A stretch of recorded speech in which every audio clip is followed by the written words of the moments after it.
Пред 8 години во Мечкуевци дојдов прв пат. Тогаш живееа 20 на жители.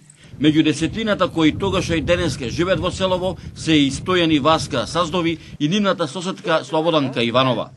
Васка и Слободанка беа дома, додека Стојан беше со неговото стадо овци и кози ги напасуваше. Како живееш денеска? Супер. Многу е убаво. Имам 2 сина. По 3 деца имат, за ни живеам и работам со све срце. Овци чуваме, кози чуваме, нешто насадеме мумуруска, копаме, граор посееме. Кози имаме 26. Овци имаме 44.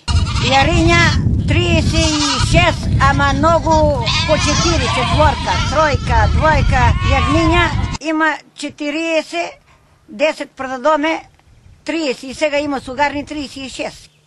Него сега ради дето се мучемо. Напудија го од работа. Остана 30-40 години муж, кој го зима више на работа? Па земја работе, стокичка ја се превртува до со тој па така и така. Крави чувамо. Колку? 15 глави.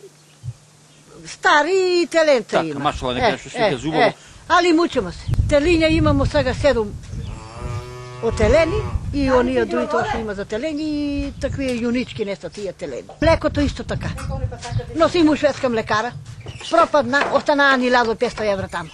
Зашто се мучи секој се вале дојде комарците ни зеден, музејки.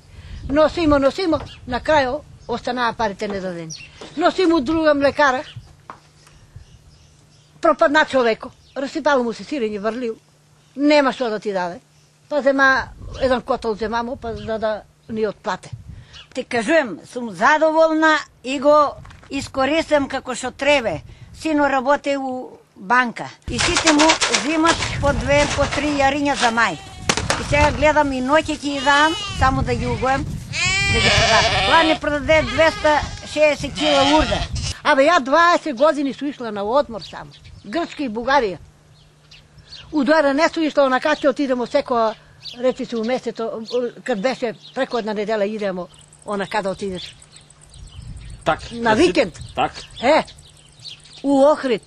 Абе, например, идеамо на гостиве, имаше, убавиње беше, живот беше. А сега, ако отидеш до Штип, до ќарката, нема.